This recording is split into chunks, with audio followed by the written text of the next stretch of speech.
জানিয়ে দিব এই মুহূর্তে আমাদের হাতে থাকা গুরুত্বপূর্ণ আপডেট সংবাদের শিরোনাম। শুরুতেই থাকছে পিআর পদ্ধতিতে নির্বাচনের দাবি নিয়ে আন্দোলন করবে জামাত। এবারে থাকছে নির্বাচন ছাড়া কোনো কিছুতেই বিশ্বাস করি না বলছে বিএনপি নেতা ফখরুল। আরও থাকছে সচিবালয় ও যমুনা এলাকায় গণজামায়াত নিষিদ্ধ। এদিকে লেভেল প্লেইং ফিল্ড না হলে নির্বাচনে যাওয়া কঠিন হবে বলছে রেজাউল করিম। সব শেষে জানিয়ে দিব দখলদার ইসরায়েলের বিরুদ্ধে রাশিয়া ইরান ঐক্যজোটের ঘোষণা। এতক্ষণ শুনছিলেন হাতে থাকা গুরুত্বপূর্ণ আপডেট সংবাদের শিরোনাম, এবারে বিস্তারিত। তবে তার আগে অনুরোধ রইল ভিডিওটিতে একটি লাইক এবং কমেন্ট করে জানিয়ে দিন ভিডিও সম্পর্কে আপনার মূল্যবান মতামত। আরও জানিয়ে দিন ভিডিওটি কোথা থেকে দেখছেন বা কোন জেলা থেকে দেখছেন। পিআর পদ্ধতিতেই নির্বাচনের দাবি নিয়ে আন্দোলন করবে জামাত। সংখ্যানুপাতিক পিআর পদ্ধতিতেই নির্বাচনের দাবি জানিয়ে আসছে বাংলাদেশ জামাত ইসলাম। এবার পিআর পদ্ধতি দাবি নিয়ে আন্দোলন করবে দলটি, এমনটাই জানিয়েছেন জামাত ইসলামীর নায়েবে আমির সৈয়দ আব্দুল্লাহ মোহাম্মদ তাহের। বুধবার জুলাই ঘোষণাপত্র ও প্রধান উপদেষ্টার ভাষণ নিয়ে দলটির আনুষ্ঠানিক প্রতিক্রিয়ায় সাংবাদিকদের এক প্রশ্নের জবাবে তিনি এই কথা বলেন। সংখ্যানুপাতিক পিআর পদ্ধতির দাবি করে আসছে জামায়াত ইসলামী। পিআর পদ্ধতি ছাড়া জামাত নির্বাচনে অংশগ্রহণ করবেন কিনা সাংবাদিকদের এমন প্রশ্নের জবাবে সৈয়দ আব্দুল্লাহ মোহাম্মদ তাহের বলেন, পিআর আমাদের দাবি, আমরা আমাদের দাবির ব্যাপারে আন্দোলন করব, পরবর্তীতে কি হয় সেটা দেখার বিষয়। তিনি আরও বলেন, আমরা মনে করি পিআর পদ্ধতি সুষ্ঠু নির্বাচনের জন্য মাইলফলক। 54 বছরের আগের ট্র্যাডিশনাল নির্বাচন দেশের জন্য উপযোগী নয়। রাতে ভোট কেন্দ্র দখল এগুলো আগের ঐতিহ্য, সেজন্য আমরা পিআর পদ্ধতির নির্বাচনের দাবি জানিয়ে আসছি। নির্বাচন ছাড়া কোনো কিছুতেই বিশ্বাস করি না বলছে বিএনপি নেতা ফখরুল। প্রধান উপদেষ্টার নির্বাচনী ঘোষণাকে স্বাগত জানিয়ে বিএনপি মহাসচিব মির্জা ফখরুল ইসলাম আলমগীর বলেছেন, আমাদের উদ্দেশ্য হচ্ছে নির্বাচনের মধ্য দিয়ে একটা গণতান্ত্রিক ব্যবস্থায় যাওয়া। আমরা নির্বাচন ছাড়া অন্য কোনো কিছুতে বিশ্বাস করি না। বুধবার সকালে রাজধানীর গুলশানে বিএনপি চেয়ারপারসনের কার্যালয়ে এক সংবাদ সম্মেলনে তিনি এসব কথা বলেন। প্রধান উপদেষ্টা জুলাই ও নির্বাচনী ঘোষণার আনুষ্ঠানিক প্রতিক্রিয়া জানাতে এবং সংবাদ সম্মেলনের আয়োজন করে বিএনপি। তিনি বলেন, গোটা জাতি মনে করে দ্রুত নির্বাচনই এখন একমাত্র পথ, যা দিয়ে আমরা বর্তমান রাজনৈতিক সংকট থেকে উত্তরণ করে গণতন্ত্রের দিকে যাব। সাংবাদিকদের প্রশ্নের জবাবে বিএনপি নেতা মির্জা ফখরুল বলেন, যারা হতাশ হয়েছে তারা সারা জীবন হতাশ থাকে। আনুষ্ঠানিক প্রতিক্রিয়া হয়তো তারা এখনও দেয়নি, তাৎক্ষণিক প্রতিক্রিয়ায় তারা বলছে, আমরা আশা করব তারা একটা পজিটিভ দৃষ্টিভঙ্গি নিয়ে এই জাতীয় এবং গণতান্ত্রিক উত্তরণের পথকে পরিষ্কার করবে। তিনি বলেন, নিশ্চয়ই এখন পর্যন্ত যতগুলো কাজ করে এসেছেন প্রফেসর ডক্টর মোহাম্মদ ইউনূস, তাতে প্রমাণ করেছেন ভবিষ্যতেও তিনি নির্বাচনকে সুষ্ঠু ও অবাধ করার জন্য এমন কিছু করবেন না যেটা প্রশ্নবিদ্ধ হবে। বিএনপি নেতা মির্জা ফখরুল বলেন, লন্ডনে বিএনপি ভারপ্রাপ্ত চেয়ারম্যান তারেক রহমান ও প্রধান উপদেষ্টা প্রফেসর ডক্টর ইউনূসের বৈঠকে নির্বাচনের সময় 2026-এর ফেব্রুয়ারি মাসে নির্ধারণের ঘোষণাকে স্বাগত জানাচ্ছে বিএনপি মনে করে এই ঐতিহাসিক ঘোষণা বাংলাদেশের রাজনৈতিক অচলাবস্থা কাটিয়ে উঠবে এবং গণতন্ত্র উত্তরণের পথকে সুগম করবে। সচিবালয় ও যমুনা এলাকায় গণজামায়াত নিষিদ্ধ।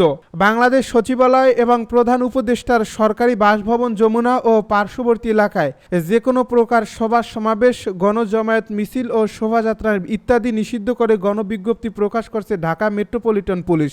বুধবার ডিএমপি কমিশনার শেখ মোহাম্মদ সাজ্জাদ আলী স্বাক্ষরিত এক গণবিজ্ঞপ্তিতে এর নির্দেশনা প্রদান করা হয়। গণবিজ্ঞপ্তিতে বলা হয়, সর্বসাধারণের অবগতির জন্য জানানো যাচ্ছে, জনশৃঙ্খলা এবং প্রধান উপদেষ্টার নিরাপত্তা রক্ষার স্বার্থে ডিএমপি অধ্যাদেশের 29 ধারায় অর্পিত ক্ষমতা বলে শুক্রবার থেকে পরবর্তী নির্দেশ না দেওয়া পর্যন্ত বাংলাদেশ সচিবালয় এবং প্রধান উপদেষ্টার সরকারি বাসভবন যমুনা ও পার্শ্ববর্তী এলাকায় ইন্টারকন্টিনেন্টাল ক্রসিং, কাকরাইল মসজিদ ক্রসিং, অফিসার্স ক্লাব ক্রসিং ও মিন্টু রোড ক্রসিং এর মধ্যবর্তী এলাকা সব ধরনের সভা সমাবেশ, গণজামায়াত মিছিল, মানববন্ধন, অবস্থান ধর্মঘট, শোভাযাত্রা ইত্যাদি নিষিদ্ধ করা হলো।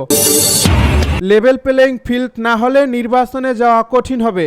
এখনও ভোটের জন্য লেভেল প্লেইং ফিল্ড তৈরি না হওয়ায় তাদের জন্য নির্বাচনে অংশ নেওয়া কঠিন হবে বলে মন্তব্য করেছেন ইসলামী আন্দোলন বাংলাদেশের আমির মুফতি সৈয়দ রেজাউল করিম। তিনি বলেন, আমাদের নির্বাচনে যাওয়া কঠিন হবে। বর্তমান পরিস্থিতিতে প্রশাসন যথাযথ ফাংশন করছেন না এবং বর্তমান সরকার প্রশাসনকে নিয়ন্ত্রণ করতে পারছে না। সেখানে এই অবস্থায় নির্বাচন করতে গেলে প্রার্থীদের নিরাপত্তার ঝুঁকি থেকে যায়।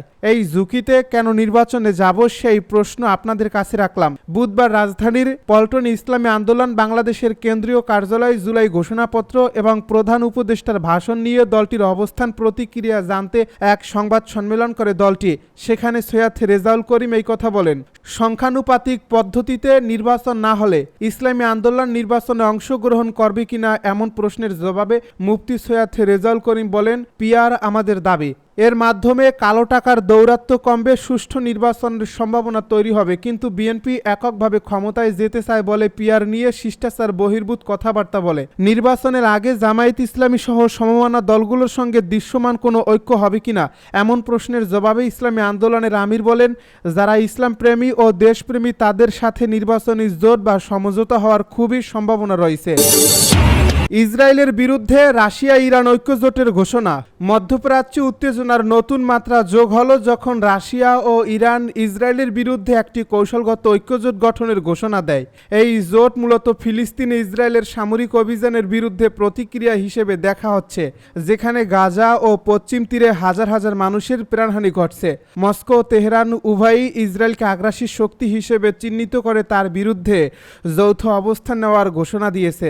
রাশিয়ার পররাষ্ট্র মন্ত্রণালয় জানায়, ইসরায়েলের একতরফা সামরিক পদক্ষেপ শুধু মানবিক বিপর্যয় সৃষ্টি করছে না, বরং এটি আঞ্চলিক স্থিতিশীলতাকে হুমকির মুখে ফেলছে। এর জবাবে রাশিয়া ও ইরান ঘোষণা করে তারা কূটনৈতিক, অর্থনৈতিক ও কিছু ক্ষেত্রে প্রতিরক্ষা সহযোগিতা জোরদার করবে যাতে ইসরায়েলের প্রভাব প্রতিহত করা যায়। ইরান জানায়, এই জোট কেবল প্রতিরক্ষা জোট নয়, বরং এটি ফিলিস্তিনি জনগণের অধিকার প্রতিষ্ঠায় এক ধরনের আদর্শিক ও কৌশলগত মিত্রতা। তেহরান ইতিমধ্যে হিজবুল্লাহ ও হামাসের সঙ্গে যোগাযোগ জোরদার করছে বলে ধারণা করা হচ্ছে এবং রাশিয়ার সমর্থন সেই জোটকে আরও দৃঢ় করতে পারে। বিশ্লেষকেরা মনে করছেন, এই ঐক্যজোট আন্তর্জাতিক কূটনীতিতে এক ধরনের শীতল যুদ্ধ পরিস্থিতি সৃষ্টি করতে পারে। পশ্চিমা দেশ, বিশেষ করে আমেরিকা ও যুক্তরাজ্য ইতিমধ্যেই এই জোটকে উদ্বেগজনক বলে বিবেচনা করছে এবং মধ্যপ্রাচ্যে রাশিয়া ইরান প্রভাব বৃদ্ধিকে থামানোর জন্য কৌশল নির্ধারণে ব্যস্ত। এই জোটের মাধ্যমে রাশিয়া ও ইরান শুধুমাত্র ইসরায়েলকে চ্যালেঞ্জ জানাচ্ছে না, বরং তারা তাদের আন্তর্জাতিক প্রভাব বিস্তারের কৌশলও নতুনভাবে সাজাচ্ছে, যা ভবিষ্যতের ভূ রাজনৈতিক মানচিত্রকে গভীরভাবে প্রভাবিত করতে পারে। জুলাই সনদের ভিত্তিতে নির্বাচনের ব্যবস্থা করতে হবে বলছে জামাত। অবাধ, সুষ্ঠু, নিরপেক্ষ ও গ্রহণযোগ্য নির্বাচন করতে জুলাই জাতীয় সনদের ভিত্তিতে নির্বাচনের ব্যবস্থা করতে বাধ্য হবে বলে জানিয়েছে বাংলাদেশ জামায়াতে ইসলামী। আজ বুধবার দুপুর 12টায় এক সংবাদ সম্মেলনে দলটির নায়েবে আমির ও সাবেক সংসদ সদস্য ডাক্তার সৈয়দ আবদুল্লাহ মোহাম্মদ তাহের এই কথা বলেন। তিনি বলেন, বাংলাদেশ জামায়াতে ইসলামী একটি নির্বাচনমুখী দল। অতীতে সকল গ্রহণযোগ্য নির্বাচনে জামায়াতে ইসলামীর অংশগ্রহণ ও জাতীয় সংসদে প্রতিনিধিত্ব ছিল। সারা দেশে জামায়াতে ইসলামীর নির্বাচনী প্রস্তুতি চলছে। আমরা লক্ষ্য করছি, নির্বাচনের উপযুক্ত যে পরিবেশ থাকার কথা ছিল তা সরকার এখনও নিশ্চিত করতে পারেনি।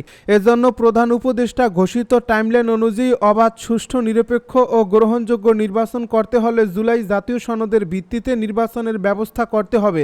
এ লক্ষ্যে জাতীয় ঐক্যমত্য কমিশন যে জুলাই জাতীয় সনদ প্রণয়ন করতে যাচ্ছে, বর্তমান অন্তর্বর্তী সরকারকে তার আইনি ভিত্তি দিতে হবে। অতীতে বিভিন্ন অভ্যুত্থান ও আন্দোলন হয়েছে, পরবর্তী সময়ে তার আইনি ভিত্তি দেওয়ার দৃষ্টান্ত রয়েছে। যেমন 1969 সালের গণ অভ্যুত্থানের পর লিগ্যাল ফ্রেমওয়ার্কের ভিত্তিতে 70-এর নির্বাচন অনুষ্ঠিত হয়েছিল। সে নির্বাচনে নির্বাচিত সংসদ সদস্যদের নিয়ে গঠিত গণপরিষদে 1972 সালের সংবিধান অনুমোদন হয়েছিল।